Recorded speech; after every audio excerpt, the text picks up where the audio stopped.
نام مسلمان. نام پدر آدم. علیه سلام. سازنده الله. برترین محمد صلی الله علیه و سلم. دین اسلام. کتاب مقدس قرآن. شغلها 5 وقت نماز.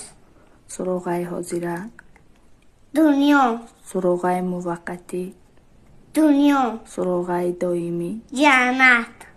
انشاءالله. در سر چی داری؟ چجی دعوت. در بینید بویی محمد. در دهنت کلی سرده. در گوشات از آن دین تو دین اسلام. تو بنده کی؟ بنده خدا جان. امتی کی؟ امتی محمد مصطفی. کتاب تو چیه؟ قرآن. در دستات چی داری؟ خر و سخاوت. در پاهات چی داری؟